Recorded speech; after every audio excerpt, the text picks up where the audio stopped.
In this video, I'm going to show you how I make time for everything, even as a busy entrepreneur. I'm going to show you how to work less, make more, and live what I call your maximum life. So who is this guy? If you're new to my channel, if you've never seen any of my videos before, I am quite frankly the systems guy. My entire life revolves around systems, everything from how I date my girlfriend to how I spend time with my friends and family to how I scale my 8-figure business, all has to do with systems. I'm obsessed with systems. Even my company's name is called Scaling with Systems. My first ever company that I started was an advertising agency. I took it from zero to over $200,000 a month in the first 18 months doing it. And after that, I kind of figured out, oh, this is what business is about. Just building this business, systemizing myself out of it, and then living the whole 4-hour workweek lifestyle. So I lived in Medellin, Colombia. I lived in Europe. I traveled across the United States. And I worked, 4 hours is probably generous. I probably worked 1 to 2 hours a week while the systems and my team kind of managed the whole business for me.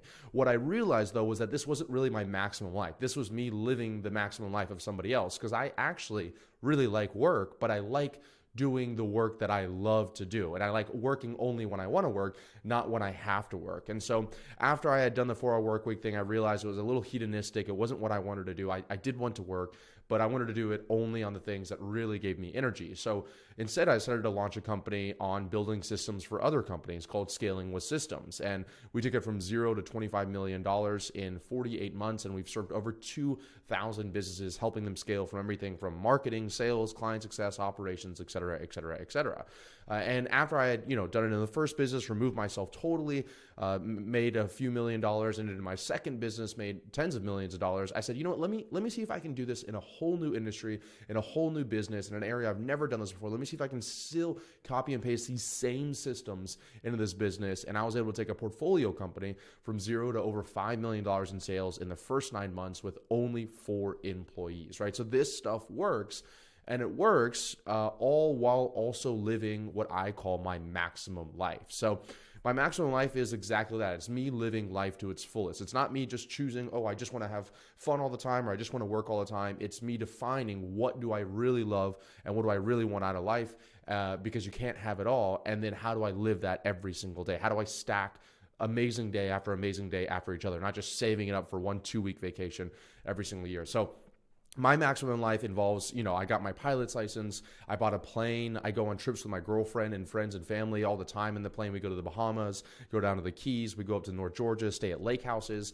I go on trips around the world with my friends. This is us in Cabo San Lucas right here. This is us in China right here. This is me skydiving in Dubai. I'm at my brother's wedding as his best man in Italy down here. Also, we host massive events in Miami, Florida. So this is one of our event, 300 plus entrepreneurs here. This is a company retreat in Spain, a company retreat in Costa Rica. I got my motorcycle license, bought a motorcycle, got a puppy. So I'm building and scaling all these businesses while harmonizing my personal life, what I want out of life. And that's what I'm going to show you in this video here. So this presentation is going to be 12 lessons, which cover everything from data analysis, my personal life systems, hiring, and so much more. Now, what caused the shift? Because I wasn't always like this. My life didn't always honestly look just like this. My life was more every single day, working all the time, and I told myself, oh, you love work, you love work, you love work. But in reality, it wasn't necessarily that I loved work. I just didn't really define what I wanted out of my life. And so the easy default was just to work more. And it was actually harder for me to figure out, what do I want? I don't have unlimited time and unlimited resources. So it was more difficult to actually define what I wanted out of life than it was just to simply work harder every single day and say that I wanted to work out of it. So I made a shift, and the shift didn't just come because I thought, oh, let me just make a maximum life. What actually happened was 2 key events happened in my life. The first was that on the left-hand side here, this is my dad and I, when I was graduated from college. Only a few days after I graduated, he was diagnosed with stage 4 lung cancer. So I'm grateful that he's in remission right now. So he's been in remission for multiple years, but that kind of threw my life for a loop because I was going towards law school that entire time. It was like, okay, you're going to be a lawyer, study for law school, study for the LSAT, everything I did, middle school, high school, debate club, pre-law, college, everything I did was around getting into law school. And it wasn't until I graduated college and I was getting ready to go to law school my dad got diagnosed with this, and I was going to chemo and radiation with him multiple times a week, that I started speaking to other people there. And these were like 30 and 40-year-olds who were going through chemo and radiation with stage 3, stage 4 cancers. And I realized that life is a little bit more precious than what we thought. And at that time, I had never even questioned, should I even be a lawyer in the first place? I just thought, like, that's what you do. You go to college, you get a good job, and you work for 40 plus years. And so I started talking to these people, and I realized that they thought that they had the rest of their lives. And some of them, unfortunately, did not. And so when I went through that experience doing chemo and radiation with my dad for an entire year, I realized, okay, maybe I shouldn't be a lawyer. Maybe let me actually talk to some lawyers. And then when I started speaking with some lawyers, I realized, like, wow, this isn't all what it's cracked out to be. Actually, every lawyer I spoke to told me not to become a lawyer. And so that was the first major shift. I went from heads down, I'm just doing what everybody else tells me to do. I wasn't defining my own life for me. It was just like, yeah, just work. Yeah, okay, parents say be a lawyer, just be a lawyer. They look famous and they look successful, to pivoting out of that and starting my first online business, what I talked about earlier. And then even then, I had made that first pivot. That was that first shift. And I started to enjoy my life a little bit more, but still definitely 90% work all the time. And I'm not saying that that's a bad thing. I'm just saying I never took a second to realize how finite life was. And so this is actually a photo of me at my birthday party. We rent out a mansion in Breckenridge. Well, we did for the first 2 years. And this is my friend Jeremy right here. He's an incredible guy. He was very similar to me. We all worked all the time. That's why all this group hung out. We'd be working on my birthday in there, and we loved doing it. And he was the kind of guy that was like saving up all of his money and had this real estate investment portfolio. He wanted to retire and live off of that. And I mean, the guy would light up a room. And I remember I was sitting at a wedding in North Georgia when I got a call that he was on a head-on car collision and died instantly. And it just was like, I mean, this was like looking in a mirror of seeing somebody else. He was my age. He worked as much as I did. He was like putting money away for the future. And that was the second kind of shift that I was like, wow, if I don't actually stop and figure out what I want out of life, it could be taken from me in just a moment. And so that was why I decided, okay, let me start really maximizing my life. But the problem was that I had responsibilities, and I had already done the 4-hour work week thing. So I didn't just want to go YOLOing my life away. I didn't want to spend every single day traveling around the world and getting a massage every single day and all. I realized that's not what I wanted. But I wanted to kind of figure out a balance instead. And so I kind of came up with this quote. This is like one of the quotes I live my life by, which is, life is a balance of living like you might die tomorrow, but planning like you're going to live forever. So that was the perfect kind of encapsulation of what I was looking to do, because I wanted to make sure that, I understood that you could die tomorrow, which is what happened with, my close friend, and almost happened to my dad, right? You could die tomorrow. You don't know. But that doesn't mean that you're going to go insane and like never have any responsibilities and never do anything fun, never do any hard work, because the fun's in the hard work. And so you also want to be planning like you're going to be around forever. You're going to want to create wills. You're going to want to create asset protection for your family and create generational wealth, all that stuff. But it's not just one or the other. It's really a balance of both of them together. And just to be clear, this is not an excuse to avoid hard work, okay? I've said this multiple times. I actually really love to work.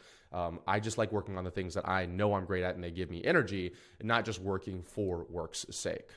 So this is how to make what you're doing as efficient and as effective as possible. That's what we're going to be looking to do in this presentation. How do we make things as efficient and as effective as possible so we get the most out of our time every single day? And this is a quote by Peter Drucker that I love. He's like the godfather of business management. He says, efficiency is doing things right. Effectiveness is doing the right things. I'm going to say that again. Efficiency is doing things right. So it's like, wow, you're really efficient. These systems, the way that you are, taking out the trash is very efficient, right? But effectiveness is doing the right thing. Should you even be taking out the trash in the first place, okay? So first, let's talk about doing the right things, being effective. So for years, I was simply working for more. I was just like, yeah, let me just work for more. I'm going to keep on working. That's all I want to do. When I get to this number, I'll be happy. When I get to this number, I'll be happy. When I get to this number, I'll decide what I want out of my life. But without a clearly defined more, it never really led to happiness, right? So like without me saying, okay, this is what I exactly want, step A, step 1, step 2, step 3, step 4, I just kept on doing more and more and more because there was no end result. There was no end goal. I was a ship without a rudder, right?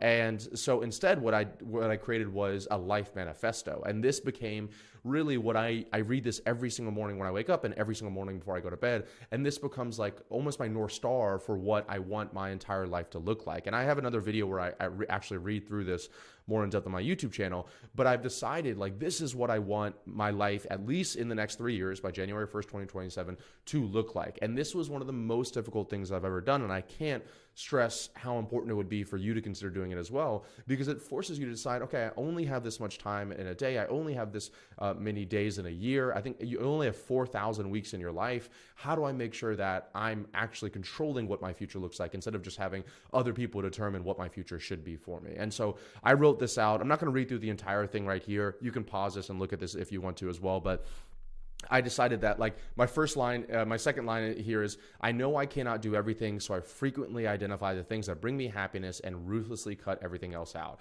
I prioritize my health and my energy. I spend at least 2 hours daily working on my body and mind. This includes daily meditations, workouts, sauna sessions, and cold plunges. On the right-hand side, it says, I have an elevated but simple style that gives me status everywhere. I frequently get compliments on my jewelry, clothing, and outfits. My home is incredibly inviting and cozy, but high class. It's on the water with a dock in a gorgeous walkable neighborhood. I decided what kind of toys do I want to have? Not, oh, whenever I'm on a whim and I just made a lot of money, let me just go buy a toy. It was like, what toys would actually bring me the most happiness, would have the most utility? I decided getting a new plane, buying a boat, getting a motorcycle, which I just bought this motorcycle here. You can see I have a Porsche down here as well. These are all maintained by my house manager that I have, because I didn't want to have my toys own me. I wanted to own my toys. So I knew I needed somebody. I needed to be able to afford somebody that could take care of my toys. I just hop on and hop off, and I just enjoy them. We have an abundant social life in Miami, spending time with top entrepreneurs, models, influencers, and celebrities. I say that I'm married to the woman of my dreams. She helps me become a better version of myself. We know when the other person needs to be pushed, challenged, or held accountable.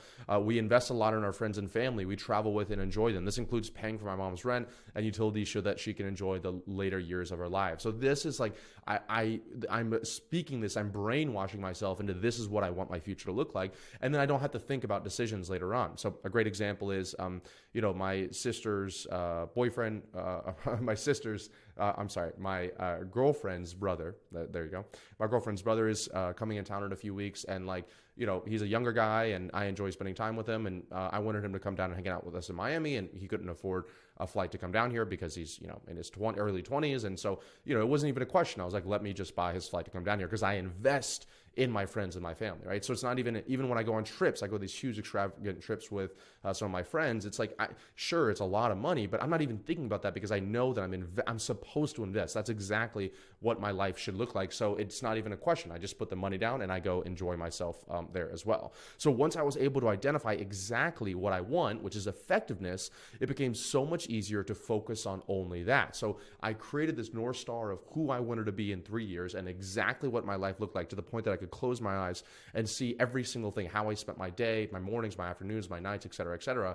And so now that I had that, it was so much easier to focus just on that. And then I was able to say no to everything else. So instead of kind of being the ship without a rudder and letting the world decide on what I should do with my life, I decided on what I want to do out of my life. And then when other people try to present their plans on me, I can say, does this align with what my life manifesto is? If the answer is no, then I say no to them, right? So my rules for saying no are, number one, does this even need to be done in the first place? I can't tell you how many times you can make your life 10 million times easier just by saying no more, right? What people are saying is urgent and important, and you have to get it done ASAP, and this is critical. In reality, it very rarely is, right? They're just trying to push their own agenda on you. So you need to ask yourself, do I even need to do this, right? Is this going to bring me closer to my maximum life?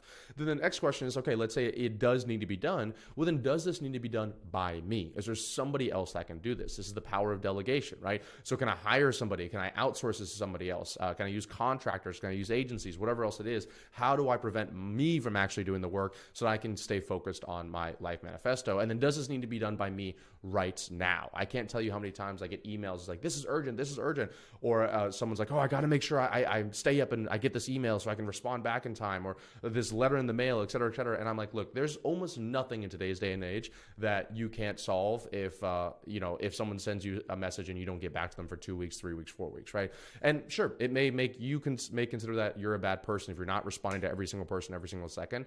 But in today's day and age where anybody can get your name, your email, your phone number. So anybody has access to you. You're really at the whim of everybody else if you make yourself out to be the person that responds promptly to everything, right? I am not that person. I only respond when I want to, when it works best for me. And if that makes me lose relationships and lose access to things, whatever, that's fine by me, because I'm still going by my North Star. So now that we've talked about effectiveness, right? Doing the right things, we've defined what that's going to be for you, or at least you will by the end of this presentation. You're going to create a life manifesto by yourself. Now let's talk about doing things right? So let's talk about efficiency now. So now we know, okay, this is all the things that we want out of our lives. Well, then how do we actually make sure we get that with the least amount of resources, least amount of time, capital involved, and having fun along the way? Now, I will warn you before I go through the rest of the presentation here, most people will think that you are going overboard with these, okay? They're going to think that this is insane. I can't believe you're spending money on this. Like, this is ridiculous. I could never get to this level. But the question you have to ask yourself is, who wants to be like most people, all right? I don't want to be like most people, okay? So I just understand that if you're triggered by this stuff, then you probably fall in the line of most people, and this presentation isn't for you. So let's go through this. Lesson number 1, define your hourly wage, okay? Each additional lesson I'm going to give you here will require an investment, either time or money. And so it's best to identify what you're willing to pay right now, because what's going to happen is I'm going to go through the rest of the presentation. You're going to go, oh, I know that. Yeah, I should do that. I should do that. And then, of course, it's going to cost some money likely, or it's going to cost some time. And you're like, oh, I don't know. Now's not the right time. The budget's tight, whatever else it is. So before we get into anything else, you need to decide what your hourly wage is. Just for context, in the United States, the average business owner makes about $43 an hour. Okay, so once again, who wants to be average? Who wants to be like most people? So you need to figure out what is your hourly wage, and every single thing, task, responsibility that somebody asks you to do below that, you don't do. You delegate, you eliminate, you automate, whatever else it is, but you have to decide what that is, okay? So write your number down, or think about it right now, whatever else it is, just decide. Come it up in your head, say, okay, this is the number. And people ask me, how do I come up with this number? Just make it up. I just made mine up, right? Whatever number you have in your head right now, times it by 5, and that, I'm going to give it to you right now. That is your hourly rate. So mine is $5,000 an hour, which is insane, right? That's kind of crazy. And this isn't $5,000 an hour just when I charge other people if I work for them with my time. This is also like, I want to take the amount of money I take home every single month and divide that by the amount of time I worked, and I want that to be $5,000 an hour, right? So I'm not at that stage yet, but I'm slowly getting there. And I'm going to talk about here in a second. It is difficult, but now that I have a North Star, I'm using it and writing this down. So for example, I don't ever do one-on-ones, but maybe I'll do 10 a year or something like that. And I just had someone get one yesterday from me. I charge $5,000 an hour. And once again, some people, oh my God, $5,000 for 1 hour of your time? Well, I know that I can provide enough value that it's going to be worth way more than that. And there's a money back guarantee. And if not, if they don't want to pay that money, then fine. I'm just not going to work that hour, and I'll do something else that I enjoy doing, okay? And it's not always easy, but it does serve as a North Star. And I'm going to talk about a few other examples of this in a little bit, but another really great example I like to talk about is like Uber and Uber Courier. So if you're in the United States, I don't know where it is elsewhere, there's something called Uber Courier where you can actually pay someone to drop packages off for you. So a great example is my girlfriend went the other morning. She went to go get her motorcycle license, and she didn't have the right shoes for it. And so she was like, she called me and she's like, hey, I need my shoes. Is there any way you can come and bring her my shoes? And she's 40 minutes away. So instead of me driving 40 minutes there, 40 minutes back just to bring her shoes, I paid $13 to have an Uber Courier pick it up at our house and drive it over to drop her off. Same thing with getting my family or friends from the airport, right? Instead of me going and driving to the airport and sitting in traffic and waiting for them to come coming back, blah, blah, blah. Let's say it's an hour ordeal, an hour and a half ordeal. I can just get an Uber Black to go pick them up. It's a nice, amazing experience. It allows me to spend more time working, and they just show up at the door, and I'm able to spend time with them, right? So even if the Uber Black costs $100 or $150, if mine's at $5,000 an hour and it saves me an hour, it's totally worth it, right? So lesson number 2 is to stop making decisions, okay? There's something called the theory of ego depletion, which essentially says that we have a finite amount of energy every single day, a finite amount of willpower, and the more you spend the energy and willpower on silly things that you don't really need to be spending it on, the same decisions you make every single day, the less likely you're going to have time and energy and willpower to make it on those quality decisions that change your life, like creating a life manifesto, right? So you have to understand how energy works. And so the idea is once you've solved for something, create a system or principle to never deal with it again. So great examples of these are like, what you, I'm going to go through exact examples here in a moment, but what you eat. Everyone's always shocked every single day that they need to eat lunch. Like, oh, what am I going to have for lunch today? You're eating lunch every single day for the past 25 years, okay? It's going to happen tomorrow. It's going to happen the day after that. So just decide, okay, this is what I like to eat for lunch. I need to systemize this so this happens to me every single time. And let me walk you through some of these examples. So one is, I live in Miami, Florida. There's a company called Jet Fuel Meals. I'm not sponsored by them, but I have used them for 2 years now. And for $14 a meal, they drop off 14 meals a week for me, 3 times a week. So I'm sorry, they drop off 12 meals a week for me 3 times a week, and then I go out for the other 2 meals. So this way I can literally, in the middle of the day, whatever else it is, I can stay with my manifesto where I'm clean, I'm lean, I have less than 10% body fat, and I'm not spending time every single day cooking and cleaning and picking up utensils, et cetera, et cetera. And for $14 and avoiding all of that, if my hourly rate is $5,000 an hour, that makes total sense. Another example, I know this is going to get some extreme here a little bit, but a Nest thermostat. So what was I doing every single day? I was every day morning I would wake up, I would turn the AC, make it warmer when I woke up, and I would wait for it to get warm. And then after I came home from the gym, I'd be here from Florida, so I'd be kind of sweating. I'd have to turn it down. Then I wanted to go to bed, I turn it down even lower, right? So I'm going and doing this thing. I'm thinking about what do I want it to be at, move it up and down, up and down, up and down. And finally I was like, well, there has to be a solution to this. So I automated it, and I found out this Nest thermostat thing. I installed this in my house. It took maybe 10 minutes. Well, I had my house manager install it, and now it automatically cools on its own. It follows the schedule. So at 5 a.m. when I wake up, it goes to 75. At 2 p.m. when I come home from the gym, it goes to 73. And then at 8 p.m. when I'm going to go to bed, it goes down to 68 degrees, and then 75, it wakes up in the morning again, right? Same thing with the lights. Instead of turning the lights on and off in my house every single day, all of them are automatically scheduled to turn on and off at certain times, depending on what it is. And I also never get my groceries. I have an automatic grocery delivery that happens every week, and it delivers the same groceries that I eat over and over and over again. Now, I know some of this stuff may seem extreme. That's what I was talking about earlier, but you're doing all this stuff. You're turning lights on and off. You're doing your thermostat. So imagine if you just never had to think about that or worry about that again. And it worked even better because you didn't have to get up and remember, and you're like, oh God, I forgot to turn the AC down, and now I'm trying to go to bed and it's really hot in my room, okay?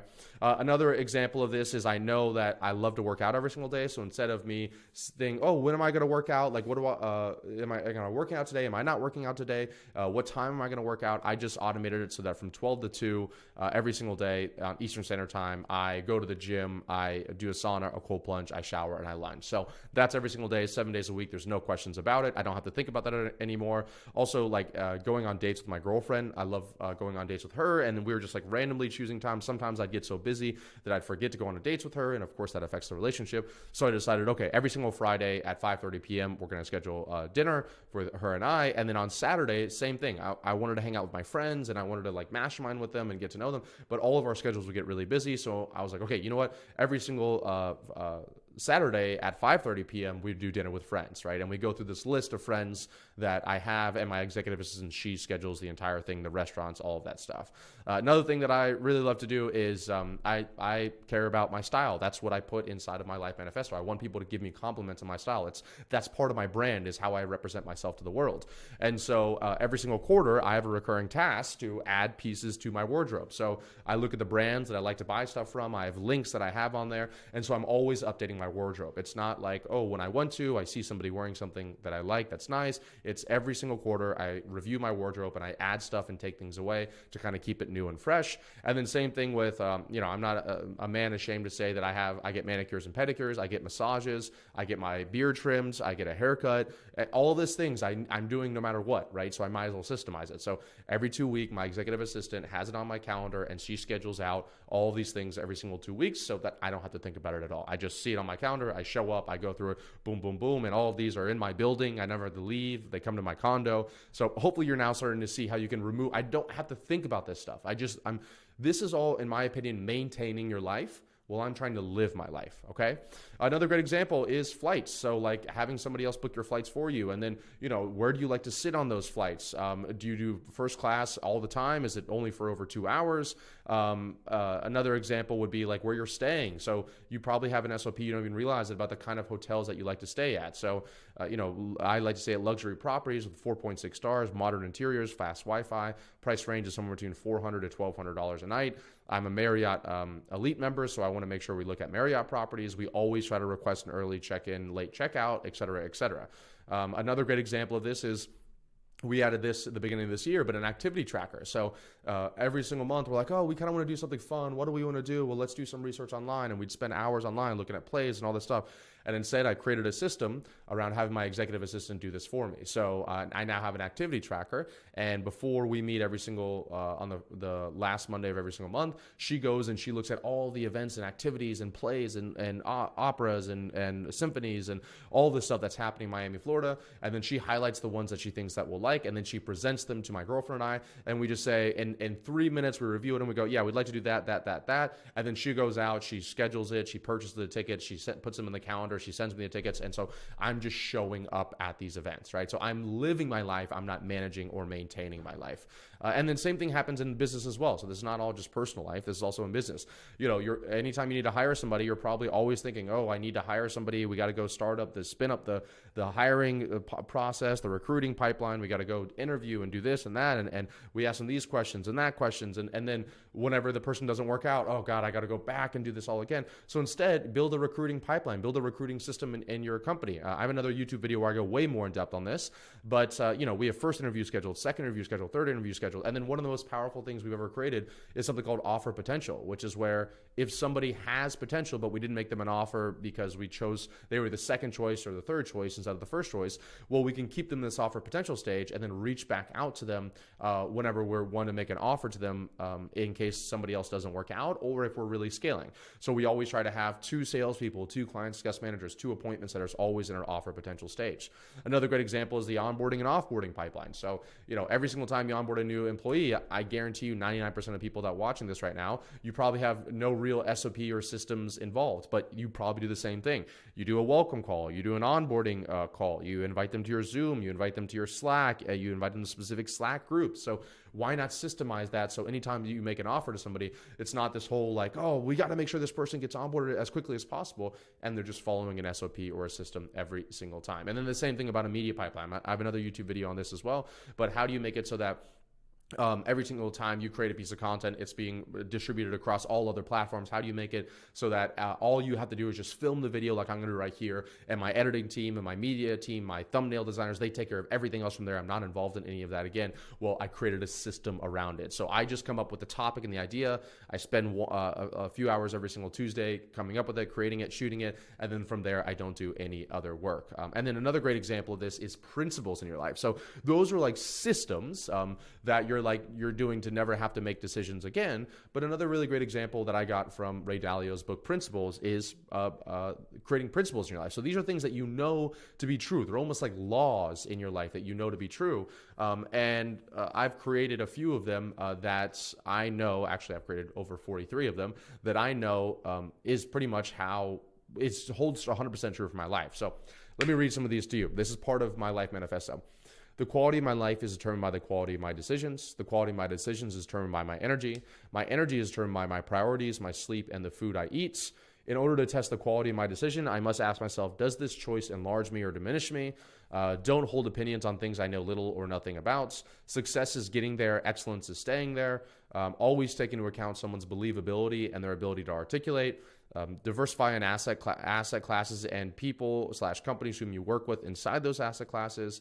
Remove principal as quickly as possible and only play with house money. So these are all things and lessons that I've learned the hard way, right? Where, for example, remove principal as quickly as possible and only play with house money. I might have put money in like some crypto and then I saw it explode up and I was like, oh my God, it's making so much money. I never pulled any of my money out. And then let's say it dropped back down to zero again. I'm like, wow, I should have at least just pulled the money that I got out of it and then maybe some profit and then kind of let it ride from there. But instead I let it get back down to zero, right? So instead of having to go through that lesson over and over and over again, I created a principle around it that I can remember and review at all times. Okay. Lesson number 3 is going to be to hire a house manager. Now, the other ones I showed you were kind of theories, right? They're like, oh, hourly wage and the theory of ego depletion. I'm just giving you one. This is a gimme. I'm going to take a little break here and just give you a gimme. Just hire a house manager. Okay. The funny thing is that you wrote down your hourly wage earlier. You decide what it is. Maybe it's $500 an hour, $1,000, $2,000, $3,000, $5,000 an hour. Let's talk about some of the things that you're doing right now that are probably less than whatever your hourly wage is. I almost guarantee that they are. Number one, getting gas. The average American spends 5 hours every single year getting gas for their car. Number two is cooking. The average American spends 365 hours a year cooking in their house. Number three is laundry. They spend 52 hours a year doing the laundry. Grocery shopping, 60 hours a year grocery shopping. Car wash, 13 hours a year doing the car wash. Watering plants is about 70 hours a year. Assembling furniture and equipment is about 24 hours a year. So just those few things, which by the way is a taste of what all of us are doing on a day-to-day lives, maintaining our life, it's 589 hours a year, 24 days out of your year, or 6% of your year doing things that you don't even want to do in the first place and that are way below your hourly wage. And if you were to just take that and multiply that by your hourly wage, which for me is $5,000 an hour, you get about $3 million a year that you're losing in opportunity cost by doing all those things. So if you could get somebody for $20 to $25 an hour, let's say $2,000 a month or 24 grand a year, would it be worth that to make $3 million if you got back 6.4% a year? You got back 24 days waking time a year that you're spending on all these silly things right here. Would that be worth it? The answer is obviously yes, right? I kind of go through in a few of my YouTube videos a little bit more on my house manager, so I won't cover all of it here, but here's some examples of exactly what my house manager does. So fills the protein shakers, does my laundry, unloads the dishwasher, waters the plants, fluffs and organizes the pillows, spot vacuums the house, cleans my shoes, restocks my vitamins, wipes down my motorcycle helmet, replaces my bedroom sheets, unpacks any luggage, unpacks any packages, et cetera, et cetera, et cetera. So these are all things that I didn't start with this whole list. I just started with like 5 or 10 things. And then over time, I was like, wow, this is amazing. I'm getting my time back. And now it's like I live in a 5-star hotel. I never have to think or do anything outside of what I want to do. And I spend all my time working on my business, doing the things I love, or spending time outside of my business doing the things I love as well. Lesson number 4, buy back your time. So what I've noticed working with over 2,000 businesses is as they begin to scale, they kind of focus on like hiring for roles. Someone says, you need a salesperson, you need an operations director, you need a setter, you need a client success manager. And so they hire these people because they hear that they need this role or responsibility. But instead, before you make any hires in your business, the first thing I recommend you do is you create an organizational chart in your company. And the reason you do this is because you need to put your name in all of the areas that you're doing multiple things in. So if you're like any other entrepreneur out there, you're probably doing 12 to 40 different things inside your business, all in different departments. So you could be doing stuff in operations and in media and in marketing and in client success and in sales, all of that stuff, right? And so before you go out and you hire and you say, oh, I need, this person says I need a salesperson, this person says I need an appointment setter, you need to write out your organizational chart of all the positions that you're doing in your company. So for example, this is one of ours, just a screenshot of a part of our media department, but you can see right here that I am the content creator in our company, I'm the videographer in the company, and I'm the copywriter in our company. That's because like for this video here, I came up with the idea, I researched it, I wrote the slides out for it, I'm filming it and uploading it, and then I'm actually I'm the face of it. I'm the one that's actually talking on camera. So it's like, okay, those are technically 3 positions that I'm doing at once. And this is just one small piece of one small department inside my entire company. So I also do some of the marketing stuff for my company. I do, obviously I'm the CEO of my company as well. So if you were to write out in an organizational chart and you put your name on all these different things here, you'll probably realize that you're doing 20, 30, 40 things in your company of all these different positions. And so before you go out that and say, oh, let me just go hire this because this person said it, first let's identify what are you even doing in the first place? And then what you want to do is you want to figure out, okay, what do you need to get rid of as soon as possible? What's taking up the most time? And then before you go out and make that hire, you look at what do you have. That's the true skill set of an entrepreneur. It's the proper allocation of resources, right? So before you go out and say, oh, let me go hire somebody to fill this role, you figure out, is there somebody inside of here that already does this work that I can do? So A really great example of this is like we needed a social media manager for our company. And so what I did is instead of going out and paying a salary for a social media manager, I figured, hey, could I just take my media director and have them just do some social media manager tasks for me? So I didn't have to go out there and hire somebody new. And she agreed to do it, right? And so now I have my media director also being my social media manager.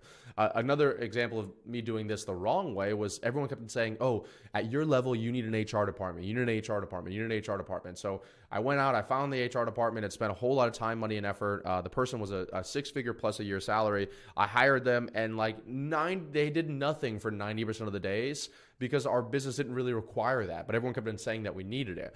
And so instead I was like, well, why don't I just take somebody who's already inside of here and give them HR tools and just have them do some of the HR stuff like payroll.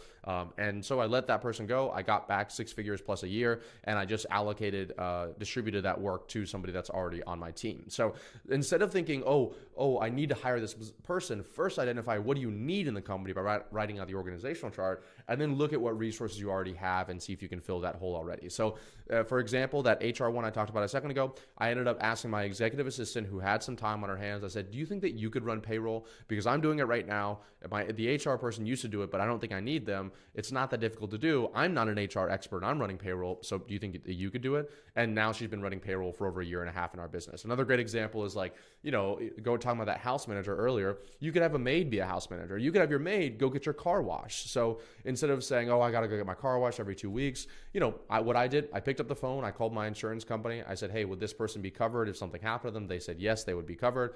So then I just gave them the keys to my car, and I went out there and I had her go get my car washed. And so now she cleans my car, cleans my motorcycle, cleans my Vespa, all of these things. So I didn't go out and find this expert that had to do all this stuff, right? I didn't at the time, I didn't hire a personal assistant or a house manager. I just asked my maid who was already coming and clean my house every once in a while, hey, do you mind also cleaning my cars? So stop seeing roles and start seeing hours. Stop saying, oh, this person needs to be this role and this title at this pay structure, and start saying, okay, I need about 3 hours a week to take off my plate that I'm doing content creation right now. Could I maybe have somebody else on my team do that for me? Lesson number 5 is to hire who's, not how's. So that's a great book by Dan Sullivan. And previously, before I really started scaling, I always tried to save money by just hiring inexperienced people. So, what I talked about earlier with finding what you need, that's really great in the very beginning. And that's a great way to kind of plug holes so that you can continue to buy back your time. But at some point, you're going to need to make a transition to being like, okay, you're probably trying to save some money. You're hiring VA people over the seas. You're hiring very, very cheap labor because you're saving money by doing that. But the problem is that as you really begin to scale, as you start to make a decent amount of money, you're building your war chest, you're kind of starting to bottleneck your growth because you're the smartest person in the room. And so what you really want to be looking for is people who have batteries included. So this means that they have already done this role, not once, not twice, but 3 times. They know exactly what to do, and they know it better than you know it. Not that you're showing them and they have a can-do attitude and they're really coachable. Is that you're literally showing them exactly what they should be doing. They're showing you exactly what they should be doing. So that's what we call batteries included. Over time, you can hire individual who's to lead each department, and then they can hire the hows. So by doing this, instead of you always hiring the hows, like, okay, let me show this person how to run payroll. Let me show this person how to do this. Let me show this person how to do that. They come in and they already know exactly what to do.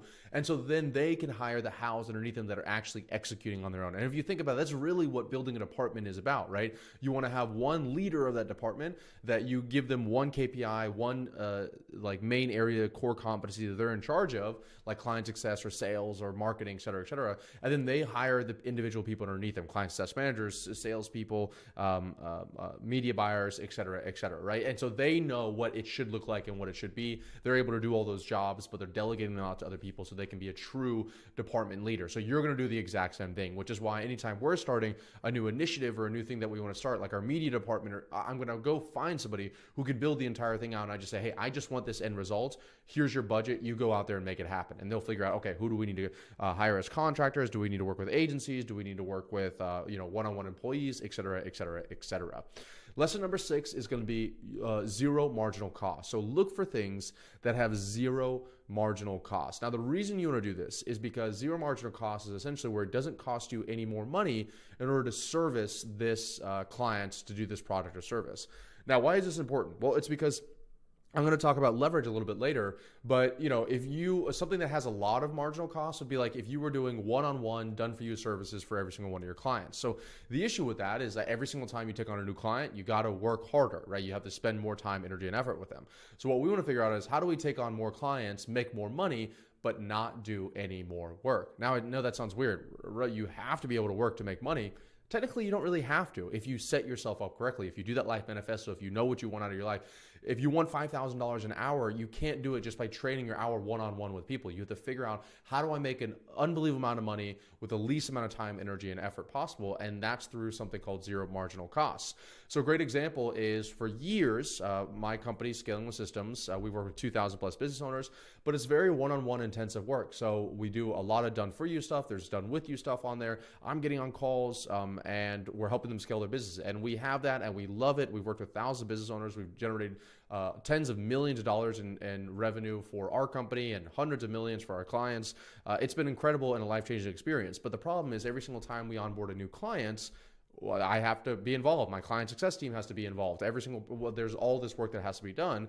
And so we're keeping that for sure. But then I was like, what if we could create a version of it where people didn't have to work with us one-on-one, but we could still get paid? What if I could create a zero marginal cost version of this? And that was why we created Scaling School, which is our membership site. And for $97 a month, instead of having us help people, they can do it themselves. So I just show them the frameworks and things, and they can go with their team and their company, and they can go and do it themselves. So it doesn't cost me any more money. It doesn't cost me any more time. I film the videos, upload them once. But inside of there's 54 classes that cover everything from client success to operations to payroll to sales to marketing. And so now they can kind of go there and do it themselves. And so we have over 1,000 people in there right now paying us $97 a month. Once again, with minimal time, energy, and effort required from me, versus Scaling with Systems where there's a lot required from me. So having this beautiful blend of both is really what I think is a great option, and the ability for me to make more dollar per hour than if I just had one or the other. Another really great example of this is like affiliates. So, if you're a business owner, think about, how can I have my clients use something else that would help their life? How can I recommend that other thing to them and get paid for it? So a great example is the TikTok affiliate business program. If you help people run ads, if people sign up through your TikTok affiliate, I think you can get like 20% of the ad spend. Or for example, we show clients how to generate leads through LinkedIn, and we can use a software called Dripify where they sign up for that software. I think it's the best software out there for lead generation for LinkedIn. Then when people sign up underneath our name, then I can get affiliate commission for that. Same thing with Go High Level. Clients of ours sign up with Go High Level. We give them a full snapshot of all of our different funnels, low ticket funnels, high ticket funnels, membership funnels, all in one snapshot, emails, text messages. So it makes it easier for our clients to see results, and we get the recurring commission that comes in from Go High Level. So all of these things, we recommend it to our clients anyway, but we get additional recurring revenue on the back end with this. So this is what zero marginal cost is. And so when you're coming up with these ideas like, oh, I want to make $5,000 an hour, $10,000 an hour, it's going to be almost impossible to do that trading your time one-on-one. But when you start to supplement it with media and content and software and stuff like that, it becomes a lot easier to make that number happen. Lesson number 7 is going to be cut back meetings by 80%. Okay, 80%. All right. In my opinion, meetings are like mental masturbation. It is fun at the time when you're doing it, but afterwards you realize that you didn't really get much done. So for us, we follow a meeting framework. Now, I have other YouTube videos where I go way more in depth on this, but just to cover it really quickly, a meeting framework essentially, whenever somebody presents you with a meeting, you need to ask yourself, first of all, does this even need to be a meeting? If not, you can cancel it, and you could probably save yourself 50% of the invites that you need to be on meetings. The second question, does it need to be this long? If someone sends you an invite for an hour, see if you can do it in 20 minutes. Does it need to be recurring? They say we need to meet every week. You say, can we do it bi-weekly or monthly? Does everyone need to be there? They say that the whole company needs to be there. Can it just be 3 key people? Is there any worker updates that can be done beforehand so we can make the meeting as efficient as possible? And if it is, then make sure that stuff is given in advance so that when you guys get on the call, you're not like, okay, so here's what the problem is, and you don't even get to the solution. The problem's already presented, and now you're brainstorming about the solution. So by cutting back on your meetings, you're able to get back more time in your day to do the things that you love. Like for me, flying my plane, riding my motorcycle, spending time with my puppy, going on vacations, et cetera, et cetera, et cetera. Lesson number 8 is going to be to decentralize information. So one of the issues as you scale, and you've probably seen a theme here, is that you're the bottleneck. You're the person that everyone's looking to for answers. Ravi, what happens when the client says this? Ravi, what happens if this ad looks like this? Ravi, what happens if we have this edge case over here over and over and over again? And I'm just continuously do this, do that, do this, do that. I'm the bottleneck inside of the business. So instead, focus on decentralizing information. So what we did was we created a knowledge base, and I have another video called The Ultimate Guide to Scaling where I actually cover this a little bit more in depth, but we cover a knowledge base where instead of people coming to me first, they can search this knowledge base that has the answers that I've been adding in there slowly over time for the past few years. And so first thing we'll say is like, oh, Ravi, what do we do when this client does this? First thing they do is check the knowledge base, and there's like an 80% chance that the answer is already right there. So they can see the answer and they can go and do it without involving me whatsoever. And I love this because now whenever I answer somebody's questions, I know I'm not wasting my time. I know I'm not just doing this one-off thing where it's like, oh, what happens when this happens? Oh, just go do this. And I'm like, God, that's so annoying. I have to do this every single time. Versus I say, what happens when this happens? Oh, go do this. And then let me document this inside of our knowledge base. So that way, the next time someone asks this question again, they don't have to come to me ever again, right? So you can document stuff like your marketing systems. You can document stuff like your client success systems.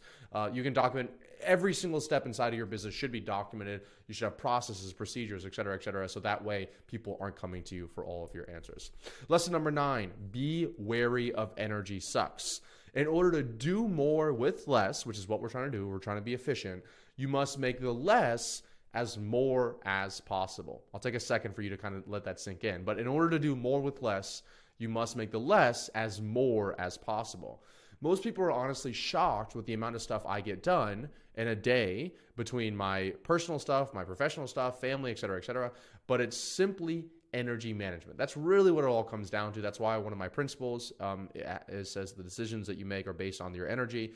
It all comes down to energy management. How are you spending your energy? So here are the things that I personally do that have made a massive impact on the amount of energy I have on a day-to-day basis, right? So that when I hit the ground running, when I sit down to shoot this YouTube video, I can crush the YouTube video and I can really, really think deep about it because I have all this energy stored inside of me. So first of all, I severely restrict alcohol.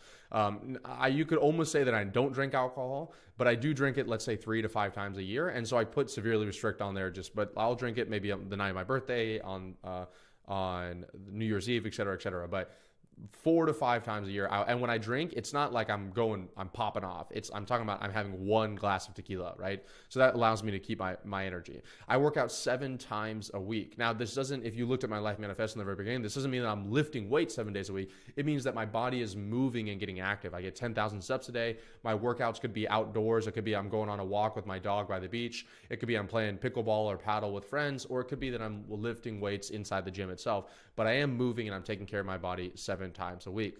I make sure I get 8+ hours of solid sleep every single night. So I optimize my sleep. I build systems around my sleep. Remember the thermostat I talked about earlier, the lights. I have a cooling system underneath my bed, right? I put an eye mask on. I take magnesium. So I do all this so that when I go and hit the bed, I can get 8 hours of sleep, but not crappy sleep. I'm talking about restorative sleep. So wake up in the morning and I'm hitting the ground running. And I wake up before 5 a.m. That's been, I don't care what people say. I'm sure people are like, oh, I don't need to wake up before 5 a.m. I'm successful. Great. If that's what your maximum life is, fantastic. Don't wake up before 5 a.m. But for me, when I wrote out what I wanted my maximum life to be, I realized, wow, this is a lot to get done, and I need as many hours as I can. And personally, for me, nothing really great happens after 8 p.m. After 8 p.m., I'm typically just like either eating unhealthy, I'm watching TV, or like my old days, I'd be out drinking or doing something silly. So it's like, okay, if nothing really great happens at that hour anyway, why am I not just sleeping? And then I could wake up in the morning and I could, like, let's say today, I'm going to crush these YouTube videos. I had a client case study interview. I'm going to go get a haircut. I'm going to go work out for 2 hours. I'm going to go on a walk with my dog. And I'm going to go to dinner with my girlfriend's mom and my girlfriend a little bit later. And then we'll come home and we'll probably watch a movie or something like that. So I'm getting all of that done in my day because I'm waking up before 5 a.m. And I feed my body fuel, not garbage. So instead of, I made a decision a while ago, instead of looking at food as this savory, delicious thing, every single meal should be this incredible experience. I started to look at just as fuel. Okay, this is what my body needs in order to operate on a day-to-day basis.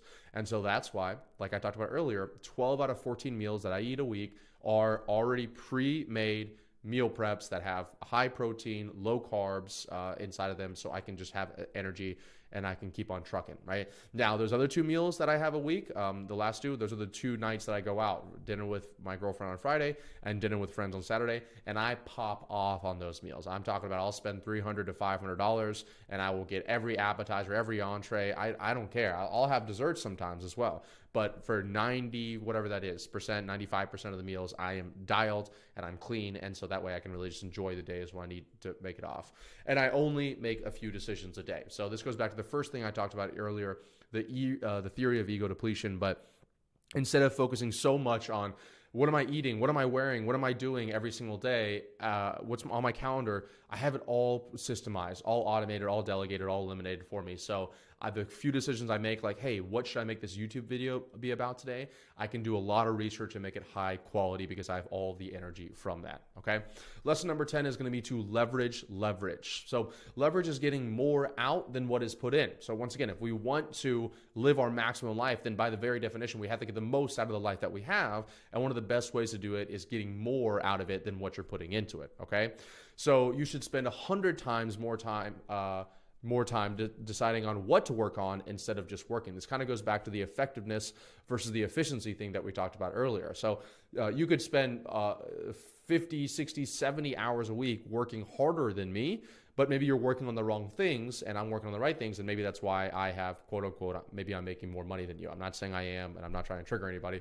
I'm just saying that look at yourselves and saying, the most successful people I know in the world, are they working as much as I am? And if the answer is no, if every single one of them is not, then that's probably not the recipe for success. It could be correlated, but it's probably not causation. They're probably just working on, they've chosen to work on better things, right? So instead of you taking sales calls 10 times a day, you could work on building out a sales blueprint and a sales process and a sales team that can take those sales calls for you. So everything I do, every decision I make is based on how much leverage I can deploy. Because if I want to get to $5,000 an hour, I can't be trading one-to-one. Every single time I do one thing, I get one thing in return. That's not going to work. So every single time I do one thing, I need to get 10 things out of return, 100 things out of return, 1,000 things out of return, 1,000,000 things out of return.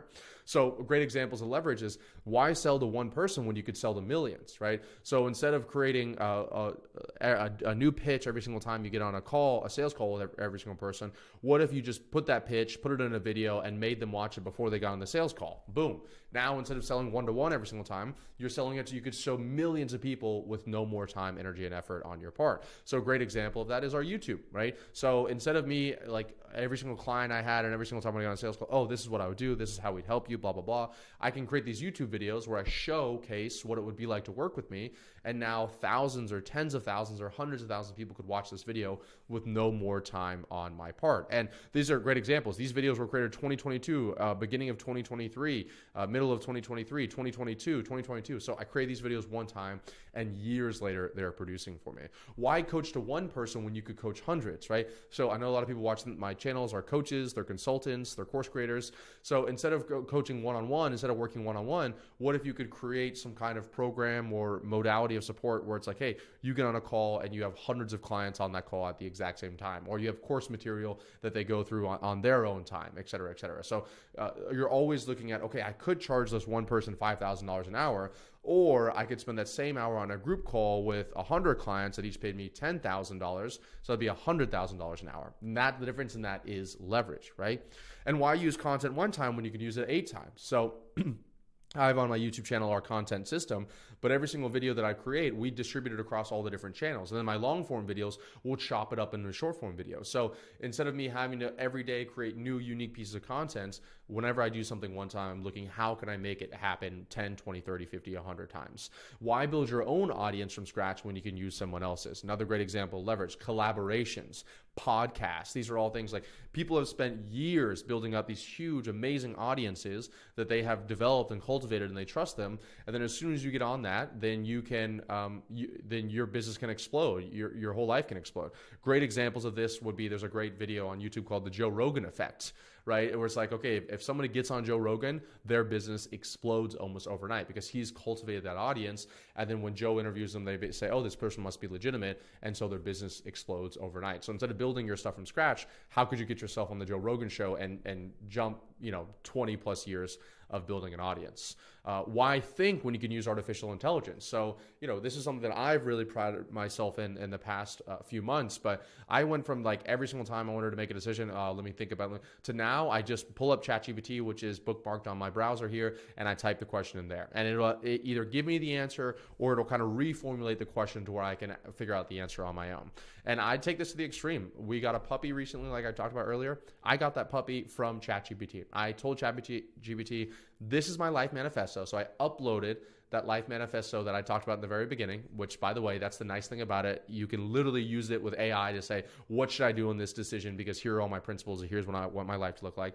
And I said, give me a list of 5 breeds and rank them on a scale of 1 to 10 on why they should be the best breed I choose for the puppy that we're going to get in our business, or in my life. And it gave us the 5 breeds, and so we did more research, and we ended up getting a Portuguese water dog. And it's an incredible dog. I love it. It's so sweet. It doesn't bark, doesn't whine. It loves adventure. It loves the water. All the things I want to do, right? I want to buy a boat, so I wanted to love water.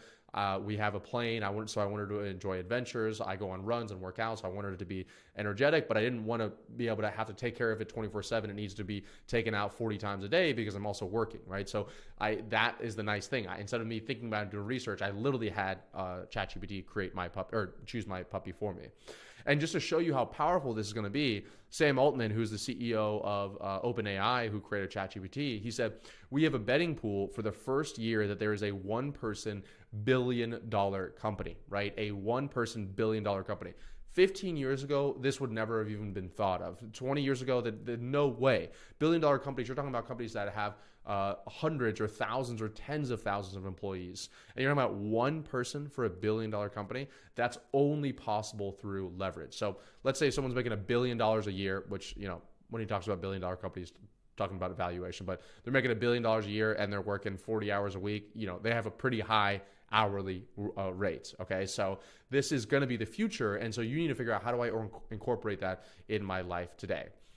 Lesson number 11 is going to be to run it by the numbers. Do you want to know what's not efficient? Do you want to know what is not making the most out of every single thing that you do?